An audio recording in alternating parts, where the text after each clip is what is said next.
Hello friends, Sandra's വേൾഡിലെ പുതിയൊരു കഥയിലേക്ക് എല്ലാവർക്കും സ്വാഗതം. ഈ ചാനൽ ഇഷ്ടപ്പെട്ടാൽ സബ്സ്ക്രൈബ് ചെയ്യാനും ഈ കഥ ഇഷ്ടമായ ലൈക്ക് ചെയ്യാനും മറക്കല്ലേ. നമുക്ക് നേരെ കഥയിലേക്ക് പോയാലോ. ഗീതയെ പെണ്ണു ചോദിച്ച് വടക്കൻ വീട്ടിലെ കാരണവർ രാഘക്കുറുപ്പ് വീട്ടിൽ ആളെ അയച്ചപ്പോൾ ഗീതയുടെ അച്ഛൻ പീതാംബരൻ ശരിക്കും അന്തം വിട്ടുപോയി. കുറുപ്പ് എവിടെ, താനെവിടെ? പീതാംബരൻ ആലോചിച്ചു പോയി. കൂടാതെ തനിക്ക് കുറുപ്പ് പ്രസിഡന്റ് ആയിരിക്കുന്ന സഹകരണ ബാങ്കിൽ ലക്ഷങ്ങളുടെ കടവുമുണ്ട്. കൃഷിക്ക് വേണ്ടിയും മൂത്ത മകളെ കല്യാണം കഴിപ്പിച്ചു വിടുന്നതിന് വേണ്ടിയും ബാങ്കിൽ നിന്നും ലോൺ എടുത്തതായിരുന്നു. കൃഷി നഷ്ടമായി താൻ ഉദ്ദേശിച്ച പോലെ തിരിച്ചടയ്ക്കുവാനും പറ്റിയില്ല. ഇപ്പോൾ ജപ്തി വരെ ആയി നിൽക്കുന്നു. അപ്പോഴാ കുറുപ്പിന്റെ ഭാഗത്തു നിന്നും ഗീതയ്ക്ക് ആലോചന. പീതാംബരൻ ഒരെത്തും പിടിയും കിട്ടിയില്ല. ബ്രോക്കർ ശശിയോട് ചോദിച്ചപ്പോൾ കുറുപ്പിന്റെ മകൻ രവി ഗീതയെ അമ്പലത്തിൽ വെച്ച് ഒന്ന് രണ്ടു തവണ കണ്ടെന്നും കുറുപ്പിനോട് പറഞ്ഞു. ഇപ്പോൾ ഗീതയെ മതിയെന്ന് പറഞ്ഞ് രവി ഒറ്റക്കാലിൽ നിൽക്കുവാണ്. ഗീതയോട് ചോദിച്ചപ്പോൾ രവിയെ കണ്ടിട്ടുണ്ടെന്നും പക്ഷേ കണ്ടാൽ ഒരു മണകുണാഞ്ചൽ ലുക്കാണെന്നും പറഞ്ഞപ്പോൾ പീതാംബരന് ദേഷ്യം വന്നു. രവിയെ പീതാംബരനും കണ്ടിട്ടുണ്ട്. ആള് നല്ല സുന്ദരന, പക്ഷേ കണ്ടാൽ അല്പം തണുത്ത മട്ടാണ്. ആള് ചട്ടനും പൊട്ടനും ഒന്നുമല്ലല്ലോ. പിന്നെ നാട്ടിലെ ഏറ്റവും വലിയ സമ്പന്നനും. പീതാംബരൻ ഗീതയെ തല്ലിയില്ലെന്നേ ഉള്ളൂ. അന്ന് പാർവതിയും ഗീതയെക്കുറിച്ച് കുറച്ച് ഉപദേശിച്ചു. ഗീതയ്ക്ക് പോലും ജോലിയായില്ല. ഗീതയുടെ ചേച്ചി സീത കെട്ടിക്കാറായി നിൽക്കുന്നു. പ്ലസ് ടു തൊട്ട് ചുമ്മാ നിൽക്കുന്ന അവളെ കെട്ടിക്കാൻ എന്ത് ചെയ്യും? ഇനി താഴെയുള്ള ഒരു ഒരു അനിയനും രണ്ട് അനിയത്തിമാരും. അവരുടെ പഠനം, ബാങ്കിലെ കടം എല്ലാം കൂടി എന്ത് ചെയ്യും? അങ്ങനെ ഒരു 100 കൂട്ടം കാര്യങ്ങൾ പാർവതി ഗീതയെ ഉപദേശിച്ചു. അവസാനം ഗീത സമ്മതിച്ചു. കുറുപ്പും പെങ്ങളും അളിയനും രവിയും കൂടെ പെണ്ണ് കാണാൻ വന്നു. രവി ഒരു നാണം കുണുങ്ങിയെ പോലെ ഇരുന്നു. കുറുപ്പും പീതാംബരനും ഓരോ കാര്യങ്ങൾ സംസാരിച്ചിരുന്നു. കുട്ടിയെ ഞങ്ങൾക്ക് പണ്ടേ ഇഷ്ടമാണല്ലോ. അപ്പോൾ പിന്നെ ഒരു ദിവസം നോക്കിയാൽ മതി. നാളെ പീതാംബരനും ഗീതയും കൂടെ ബാങ്കിലോട്ട് വാ. കടം എഴുതി തള്ളാനുണ്ടോ, വകുപ്പുണ്ടാക്കാൻ പറ്റുമോ നോക്കാം. ഇനിയിപ്പോൾ ബന്ധുക്കളായില്ലേ, അപ്പോൾ എല്ലാത്തിനും ഒരു വഴി കണ്ടുപിടിക്കണമല്ലോ. കുറുപ്പ് പറഞ്ഞപ്പോൾ പീതാംബരനും പാർവതിക്കുമൊക്കെ വളരെ സന്തോഷമായി. പിറ്റേ ദിവസം പീതാംബരനോടും ഗീതയോടും കൂടെ ബാങ്കിൽ ചെല്ലാൻ പറഞ്ഞിട്ടുണ്ട്. കുറുപ്പും കൂട്ടരും ഇറങ്ങി. താൻ ചെല്ലുന്നത് എന്തിനാണെന്ന് ഗീത അച്ഛനോട് ചോദിച്ചെങ്കിലും എന്തെങ്കിലും കാര്യം കാണുമെന്ന് പീതാംബരൻ പറഞ്ഞു. അങ്ങനെ പിറ്റേ ദിവസം അവർ രണ്ടുപേരും കൂടി ബാങ്കിൽ ചെന്നു. പ്രസിഡന്റിന്റെ ചേംബറിൽ കയറി ചെന്നപ്പോൾ കുറുപ്പുണ്ടായിരുന്നു. കുറച്ചു നേരം കാര്യങ്ങളൊക്കെ സംസാരിച്ചിരുന്നിട്ട് ലോൺ സെക്ഷനിലെ ഒരാളെ വിളിച്ച് പീതാംബരനെ കൂട്ടിക്കൊണ്ടുപോയി. എല്ലാം ഒന്ന് സംസാരിക്കൂ എന്നും പറഞ്ഞു വിട്ടു. എഴുന്നേൽക്കാൻ തുടങ്ങിയ ഗീതയോട് കുറുപ്പ് പറഞ്ഞു, അച്ഛൻ പോയിട്ട് വരട്ടെ, നമുക്ക് സംസാരിച്ചിരിക്കാം. ഗീത ഇരുന്നു. വേറെ വഴിയില്ലല്ലോ. കുറുപ്പ് ഗീതയോട് അവളുടെ കോളേജിലെ കാര്യങ്ങളും ടെസ്റ്റ് എഴുതുന്ന കാര്യങ്ങളുമൊക്കെയായി പൊതുവായ കാര്യങ്ങൾ കുറച്ചു നേരം സംസാരിച്ചു. അതിനുശേഷം കുറുപ്പ് പറഞ്ഞു, മോളെ, നിന്നോട് എനിക്ക് കുറച്ച് കാര്യങ്ങൾ സീരിയസ് ആയിട്ട് പറയാനുണ്ട്. സാറ് പറഞ്ഞു. ഗീത പറഞ്ഞു. സാറോ? ആ, ബെസ്റ്റ്. അച്ഛൻ എന്ന് വിളിക്കും മോളെ, കുറുപ്പ് ചിരിച്ചുകൊണ്ട് പറഞ്ഞപ്പോൾ ഗീത ഒന്ന് റിലാക്സ് ആയി. വിളിക്കാൻ വെച്ചാ? ഗീത പതിയെ പറഞ്ഞു. മിടുക്കി. ഇനി പറയാം. മോൾക്കറിയാലോ, എനിക്ക് ഒറ്റ മകനേ ഉള്ളൂ, രവി. അവനാണ് എൻ്റെ എല്ലാ സ്വത്തുക്കളുടെയും അവകാശി. ഇനി ഇതിന് മോളും കൂടി അവകാശിയാകും. കുറുപ്പ് പറഞ്ഞു. ഗീത ഒന്നും മിണ്ടിയില്ല. ഇനി പറയുന്ന കാര്യങ്ങൾ മോൾ നല്ലതുപോലെ കേട്ടിട്ട് ഒരു തീരുമാനമെടുത്താൽ മതി. നോ എന്നാണെങ്കിലും എനിക്ക് ഒരു കുഴപ്പവുമില്ല. പക്ഷേ ഈ കല്യാണം നടക്കില്ല, കുറുപ്പ് പറഞ്ഞു. ഗീത ഞെട്ടിപ്പോയി. എന്താണ് കുറുപ്പ് ഇപ്പോൾ ഇങ്ങനെ പറയുന്നത്? ഗീത ആലോചിച്ചു. മോൾ പേടിക്കേണ്ട, കാര്യങ്ങൾ നേരെ ചൊവ്വേ പറയുന്നതാ എനിക്കിഷ്ടം. ഞാൻ ഡീറ്റെയിൽഡ് ആയി പറയാം, കുറുപ്പ് പറഞ്ഞു നിർത്തി. ഗീത ഒന്നും മിണ്ടാതെ ഇരുന്നപ്പോൾ കുറുപ്പ് വീണ്ടും പറയാൻ തുടങ്ങി. എല്ലാം കേട്ട് കഴിഞ്ഞ് ഒരു പാവയെ പോലെ ഇരിക്കാനേ ഗീതയ്ക്ക് കഴിഞ്ഞുള്ളൂ. കുറുപ്പ് പറഞ്ഞ കാര്യങ്ങൾ ഇതായിരുന്നു. കുറുപ്പിന്റെ ഭാര്യ മരിച്ചത് രവി സ്കൂളിൽ പഠിക്കുന്ന കാലത്താണ്. അന്നു മുതൽ ഇങ്ങോട്ട് അവനെ താനും തന്റെ പെങ്ങൾ സുലോചനയുമായിരുന്നു ഉണ്ടായിരുന്നത്. തനിക്ക് ഇതുവരെ ഒരു സ്ത്രീയുമായി അടുപ്പം ഉണ്ടായിട്ടില്ല. അതും നല്ല സ്ത്രീകളെ മാത്രം. ഞാൻ ചെറുതായിട്ടൊന്ന് കളിച്ചിട്ടുണ്ട്. അതിന് കാശ് നോക്കാറില്ല. ഇപ്പോൾ രവി ഗീതയുടെ കാര്യം പറഞ്ഞപ്പോൾ തനിക്ക് ഗീതയെ നല്ലതുപോലെ ബോധിച്ചു. മകൻ നിന്നെ കെട്ടിയാൽ ഇനി സ്ഥിരമായി തനിക്കും കൂടെ ആകാമല്ലോ.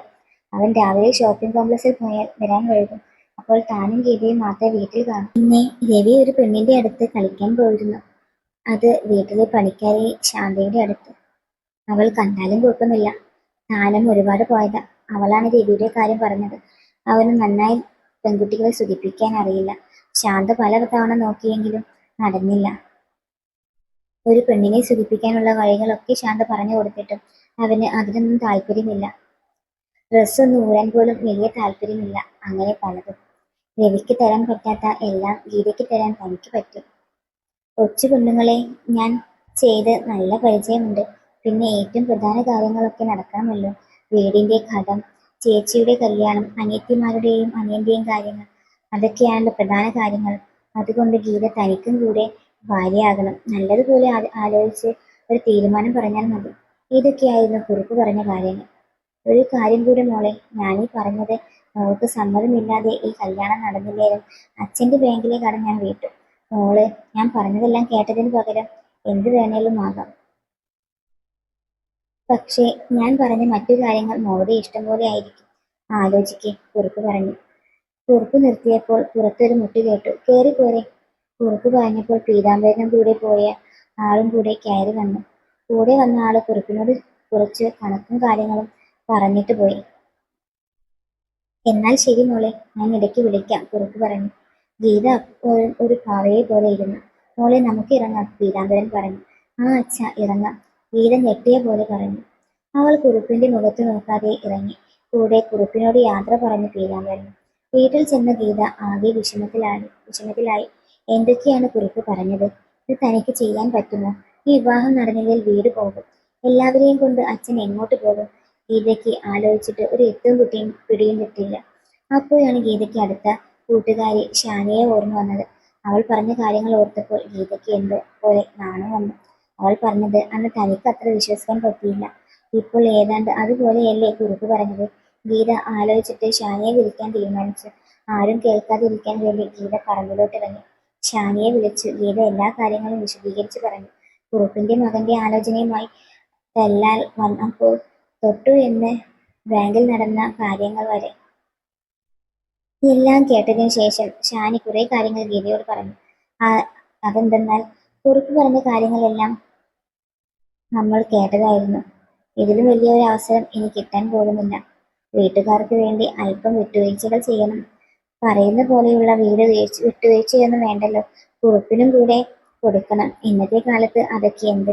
നിന്റെ കാര്യത്തിലുള്ളത് പോലെ ഒന്നും കിട്ടാതെ വെറുതെ കൊടുക്കുന്നു. അപ്പോഴാ നിന്റെ കാര്യങ്ങൾ. കുറുപ്പ് പറഞ്ഞതുപോലെ കെട്ടിയോന്റെ കയ്യിൽ നിന്നും സുഖം കിട്ടിയില്ലേലും അമ്മായിയപ്പനുണ്ടല്ലോ. പിന്നെ കണക്കില്ലാത്ത സ്വത്തുക്കളും. വമ്പൻ ലോട്ടറി അടിച്ചാൽ പോലും ഇതിന്റെ നാലിലൊന്നും വരില്ല. നിന്റെ വീട്ടുകാർ മൊത്തം ഒരു നിലയിലെത്തും. അത് തന്നെ ഏറ്റവും വലിയ കാര്യം. പിന്നെ മോതിരം മാറിക്കഴിഞ്ഞാൽ നിന്റെ പേരിൽ കുറച്ച് സ്വത്തുക്കൾ എഴുതി വെക്കണം. എന്നാലേ കല്യാണമുള്ളൂ എന്ന് തറപ്പിച്ച് പറയണം. ഒരു മാറ്റവും പാടില്ല. പറ്റില്ലേ? നീ കല്യാണം വേണ്ട എന്ന് തന്നെ പറഞ്ഞു. കുറുപ്പ് എഴുതി തരും. പിന്നെ കുറുപ്പ് ആള് ഡീസന്റാ. കല്യാണത്തിന് മുമ്പേ കാര്യം പറഞ്ഞല്ലോ. സാധാരണ അമ്മായിയപ്പന്മാർ കല്യാണം കഴിഞ്ഞാണ് മരുമകളുടെ പുറകെ കൂടുന്നത്.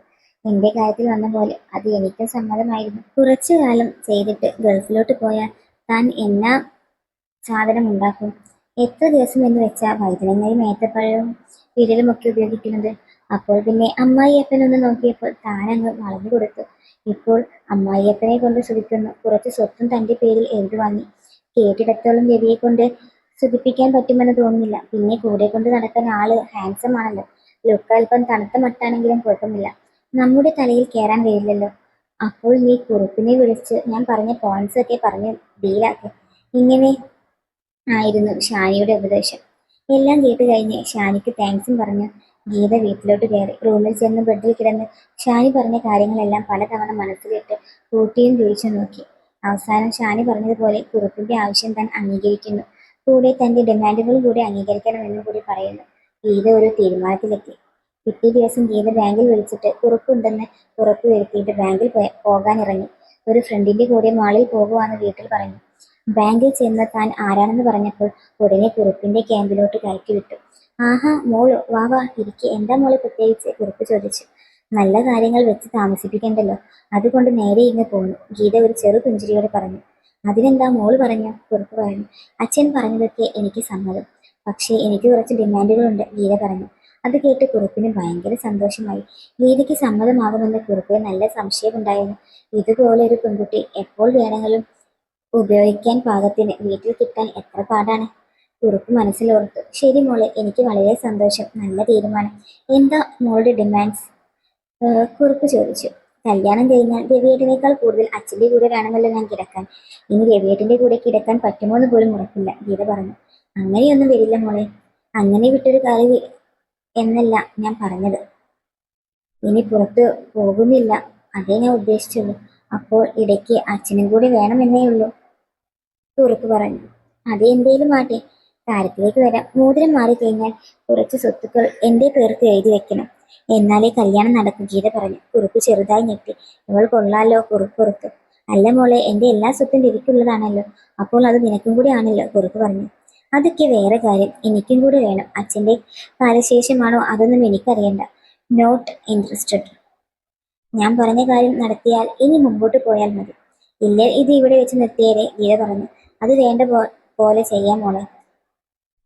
അത് വേണ്ട പോലെ എങ്ങനെ ചെയ്യാമെന്ന് ഞാൻ പറഞ്ഞു തരാം. എന്റെ ഫ്രണ്ടിന്റെ ഹസ്ബൻഡ് ഒരു ചാർട്ടേഡ് പ്രാക്ടീഷണർ ഉണ്ട്. പുള്ളി പറഞ്ഞു തരും എനിക്ക് എന്ത് വേണമെന്ന്. ഷോപ്പിംഗ് കോംപ്ലക്സിലെ കുറച്ച് ഷോറൂമുകളും പിന്നെ കുറച്ച് ലാൻഡും എന്ന് കരുതിക്കോ. ഡീറ്റെയിൽസ് പുള്ളി പറയും. അപ്പോൾ എന്നെ വിളിക്കണോ വേണ്ടേ എന്ന് അച്ഛൻ ആലോചിച്ച് തീരുമാനിക്കും. ഗീത പറഞ്ഞിട്ട് എഴുന്നേറ്റ് പുറത്തോട്ട് പോയി. കുറുപ്പ് അന്തം വിട്ട പോലെ ഇരുന്നു പോയി. എന്തൊരു ധൈര്യമ പെണ്ണിനെ. രവിക്ക് ഇതിന്റെ നാലിലൊന്നില്ല. തന്റെ കാലശേഷവും താൻ ഉണ്ടാക്കിയതൊന്നും പാഴാവില്ല, കുറിപ്പ് ഓർത്തു. കൂടുതൽ എന്ത് പറയാൻ. കുറിപ്പ് പിറ്റേ ദിവസം തന്നെ ഗീതയെ വിളിച്ച് തനിക്ക് ഗീത പറഞ്ഞ കാര്യങ്ങൾക്ക് സമ്മതമാണെന്ന് അറിയിച്ചു. ദിവസങ്ങൾക്കുള്ളിൽ മോതിരം കൈമാറി. പിറ്റേ ദിവസം തന്നെ ഗീതയുടെ ഫ്രണ്ട് ഷാനിയുടെ ഫ്രണ്ടിന്റെ ഹസ്ബൻഡ് ചാർട്ടേഡ് പ്രാക്ടീഷണർ അരുണുമായി കുറുപ്പും ഗീതയും സംസാരിച്ചു. കൂടെ ഷാനിയും ഉണ്ടായിരുന്നു. മിനിമം 2 കോടിക്ക് മുകളിലെങ്കിലും വേണമെന്ന് ഗീത ആദ്യമേ വ്യക്തമാക്കി. കുറുപ്പ് സമ്മതം പറഞ്ഞു. അങ്ങനെ ഷോപ്പിംഗ് കോംപ്ലക്സിലെ കുറച്ച് ഷോറൂമുകളും കുറച്ച് റബ്ബർ തോട്ടവും കൂടെ ഗീതയുടെ പേരിലാക്കാൻ തീരുമാനിച്ചു. അല്ല കുറുപ്പ് സാറേ, ഇതിപ്പോൾ ഒരു 4 കോടിയുടെ മുകളിൽ ഉണ്ടല്ലോ, അരുൺ പറഞ്ഞു. ഷാനിയും ഗീതയും പരസ്പരം നോക്കി. അതിനെന്താടോ, എന്റെ മോൾക്കല്ലേ, കുറുപ്പ് അടുത്തിരുന്ന ഗീതയെ ചേർത്ത് പിടിച്ചുകൊണ്ട് പറഞ്ഞു. ഗീത ശരിക്കും അമ്പരപ്പിലായിരുന്നു. നീ 2 അല്ല 1.5 അവൾ സമ്മതിച്ചേനെ. അപ്പോഴാണ് കുറുപ്പ് ഇങ്ങനെ. താങ്ക്സ് അച്ഛ, അവൾ കുറുപ്പിനോട് ചേർന്നിരുന്ന് പറഞ്ഞു. ബാക്കിയുള്ളതും രവിക്കും മോൾക്കും കൂടെ ഉള്ളതാ. അപ്പോൾ ഇതെങ്കിലും തരാൻ ഞാൻ എന്തിനു മടിക്കണം, കുറുപ്പ് ഗീതയോടായി പറഞ്ഞു. എല്ലാവർക്കും സന്തോഷമായി. കല്യാണത്തിന് മുമ്പ് തന്നെ രജിസ്ട്രേഷൻ നടത്താൻ പറ്റുമെന്ന് കുറുപ്പ് പറഞ്ഞു. കുറച്ചു ദിവസങ്ങൾക്കുള്ളിൽ തന്നെ അതും നടന്നു. വീടിന്റെ കടവും വീട്ടി, ആധാരവും തിരിച്ചു കിട്ടി. ഇനിയിപ്പോൾ അച്ഛന്റെ കൂടെ കിടന്നാൽ മതി. അറിയാതെ ഗീത ആലോചിച്ചു. അയ്യേ, താൻ എന്താ ഓർക്കുന്നേ. അവൾക്ക് സ്വയം നാണം വന്നു. പക്ഷെ ഓർക്കുമ്പോൾ രവിയേട്ടനേക്കാൾ എന്ത് എടുപ്പാണ് അച്ഛൻ. കേട്ടിടത്തോളം അച്ഛൻ തന്നെയാകും തന്റെ സ്റ്റാർ. ഓർത്തപ്പോൾ ഗീതയുടെ എന്തൊക്കെയോ തയ്ച്ചു. കാര്യങ്ങളെല്ലാം വേഗം നടന്നു. ദിവസങ്ങൾ ഓടിപ്പോയി. കല്യാണം കഴിഞ്ഞു. വൈകിട്ടത്തെ വിരുന്നും കഴിഞ്ഞു. രവിയും ഗീതയും കുറച്ച് ക്ഷീണത്തിലായിരുന്നു. ഗീതയ്ക്ക് ഭർത്താവിന്റെ ഐശ്വര്യത്തിന് വേണ്ടി 5 ദിവസം വ്രതമാണെന്ന് ശാന്ത രവിയോട് പറഞ്ഞിരുന്നു. അതുമല്ല, ഒരു പെണ്ണിനെ കിട്ടിയത് കൊണ്ടും രവിക്കും കൂടുതൽ ആവേശമൊന്നും ഇല്ലാന്ന് ശാന്തക്ക് അറിയാലോ. അതുകൊണ്ട് ഭക്തി കുറച്ച് കൂടിയ രവിക്ക് സന്തോഷം കൂടിയതേ ഉള്ളൂ. 5 ദിവസം കുറുപ്പിനും മോൾക്കും മാത്രമെന്ന് പറഞ്ഞ് ശാന്ത കാര്യങ്ങളെല്ലാം ഗീതയോട് പറഞ്ഞിരുന്നു. ഫസ്റ്റ് നൈറ്റ് ഗീതയുടെ ക്ഷീണം മൂലം കുറുപ്പ് വേണ്ടെന്ന് വെക്കുകയായിരുന്നു. ശാന്ത ഗീതയോട് നേരത്തെ പറഞ്ഞിരുന്നു. പിറ്റേ ദിവസം രവി മാളിൽ പോയി കഴിഞ്ഞു. ഐശ്വര്യമായി ഗീതയുടെ കളി തുടങ്ങി എന്ന് ശാന്ത പറഞ്ഞു. അങ്ങനെ രവിയും ഗീതയും ആദ്യ രാത്രി കിടന്നുറങ്ങി. പിറ്റേ ദിവസം ഗീത എഴുന്നേറ്റ് വന്നപ്പോഴേക്കും രവി പോയിരുന്നു. 8 മണി ആയതേ ഉള്ളൂ. ശാന്തയോട് ചോദിച്ചപ്പോൾ എന്നും ഈ നേരത്ത് പോകും എന്നാ പറഞ്ഞത്. ഫുഡ് കഴിക്കാൻ ചെന്നിരുന്നപ്പോൾ ശാന്ത 2 അപ്പം മാത്രമേ കൊണ്ടുവച്ചുള്ളൂ. ഗീത നോക്കിയപ്പോൾ ശാന്ത പറഞ്ഞു, കുഞ്ഞിനോട് വയറ് നിറച്ച് ഇപ്പോൾ കേൾക്കണ്ടെന്ന് സാറ് പറഞ്ഞു. പിന്നെയും ബാക്കി കഴിക്കാമെന്നും പറഞ്ഞു. ആദ്യം കാര്യം പിടികിട്ടിയില്ലെങ്കിലും കാര്യം മനസ്സിലായപ്പോൾ ഗീതയ്ക്ക് നാണം വന്നു. കുഞ്ഞ് വേഗം കഴിച്ചോ, അത് കഴിഞ്ഞ് കുറച്ച് കഴിഞ്ഞ് വേണം സാറിനെ കാണാൻ, ശാന്ത പറഞ്ഞു. അച്ഛൻ എവിടെ പോയി, ഗീത ചോദിച്ചു. സാറ് പറമ്പിലുണ്ട്, പണിക്കാരുണ്ട്. മുട്ടക്കറി കൂട്ടി ഗീത അപ്പം കഴിച്ചു. അവൾക്ക് വയറ് നിറഞ്ഞില്ലായിരുന്നു. പക്ഷെ അച്ഛൻ പറഞ്ഞതുപോലെ വയറ് നിറഞ്ഞാൽ പിന്നെ ഒന്നും ശരിയാകില്ല, ഗീത ഓർത്തു. അയ്യേ, ഞാൻ എന്താ ഓർക്കുന്നേ, അച്ഛൻ അങ്ങനെ പറഞ്ഞില്ലല്ലോ. ഗീത അറിയാതെ ചിരിച്ചുപോയി. കഴിച്ചു കഴിഞ്ഞ് ഗീത ശാന്തയുടെ കൂടെ വീടെല്ലാം ചുറ്റി നടന്നു കണ്ടു. പിന്നെ മുറ്റത്തോട്ടും ഇറങ്ങി നടന്നു. ശാന്ത കലപില ഓരോന്ന് പറയുന്നുണ്ടായിരുന്നു. ശാന്ത ചെടികൾക്ക് വെള്ളം ഒഴിച്ചപ്പോഴും ഗീത കൂടെ ഉണ്ടായിരുന്നു. കുറച്ചു കഴിഞ്ഞ് കുറുപ്പ് കയറി വന്നു. കുറുപ്പിനെ കണ്ട ഗീത നാണിച്ചു പോയി. എന്താ ശാന്തി, മരുമോൾക്കൊരു നാണം, കുറുപ്പ് ചോദിച്ചു. നാണമൊക്കെ സാറ് ഇപ്പോൾ മാറ്റില്ലേ, കയറിപ്പോരെ, ഞാൻ ദേഹം ഒന്ന് കഴുകി വരാം, ശാന്തയോടായി ഗീതയെ നോക്കി കുറുപ്പ് പറഞ്ഞു. ശാന്ത ഗീതയെയും വിളിച്ചുകൊണ്ട് വീട്ടിലേക്ക് കയറിപ്പോയി. അടുക്കളയിൽ ചെന്ന് ശാന്ത ഒരു ഗ്ലാസ് പാലെടുത്തു. വാ മോളെ, ഞാൻ കൊണ്ടേ വിടാം, ശാന്ത പറഞ്ഞു. അല്ല ചേച്ചി, പാലും കൊണ്ട് എങ്ങോട്ടാ ഞാൻ, ഗീതയ്ക്ക് ഒന്നും മനസ്സിലായില്ല. മോന്റെ ഫസ്റ്റ് നൈറ്റ് ഫസ്റ്റ് ഡേ ആയി മാറുമല്ലേ, എന്റെ കൂടെ പോരെ. ശാന്ത നടന്നു. ശാന്തയുടെ കൂടെ ഗീത മുകളിലെ നിലയിലേക്ക് കയറി. അവിടെ ഒരു മുറിയിലേക്ക് ശാന്തയുടെ പുറകെ ഗീതയും കയറി. വിശാലമായ റൂം, വലിയ ബെഡ്, സോഫ, വലിയ കണ്ണാടി, വലിയ ഒരു ടേബിൾ, അങ്ങനെ പല സാധനങ്ങളും. പാല് ബ്രെഡിന്റെ അറ്റത്തുള്ള തട്ടിൽ വെച്ച് ശാന്തി ഇരുന്നപ്പോഴേക്കും കുറുപ്പ് കയറി വന്നു. ആഹാ, നിങ്ങൾ ഇന്ന് പോന്നായിരുന്നു? കുറുപ്പ് ചോദിച്ചു. ഉവ്, സാറ് വരും മുമ്പ് മോളെ ഇങ്ങ് കൊണ്ടുവന്ന് വിടാമെന്ന് കരുതി. എന്നാ പിന്നെ ഞാൻ. ശാന്ത പുറത്തിറങ്ങി വാതിൽ ചാരി. മോളിരിക്കൂ. കുറുപ്പ് ഗീതയെ പിടിച്ച് ബെഡിലിരുത്തി. ഗീതയ്ക്ക് പേടിയൊന്നും വന്നില്ല, കാരണം അവൾക്ക് അറിയാവുന്നതാണല്ലോ ഈ രംഗം. അവൾക്ക് നാണമായിരുന്നു. കുറുപ്പ് അടുത്ത് വന്നെന്ന് ഗീതയുടെ മുഖം പിടിച്ചുയർത്തി. ഗീത ഒന്ന് നെട്ടി. ഗീത കണ്ണടച്ചിരുന്നു.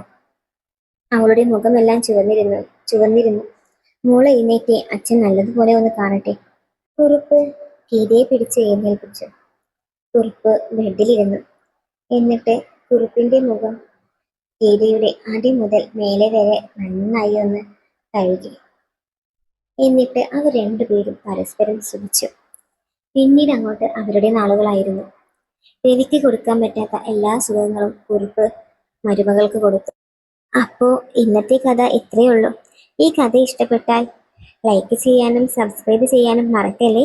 നമുക്ക് പുതിയൊരു കഥയുമായി വീണ്ടും കാണാം. Okay, by.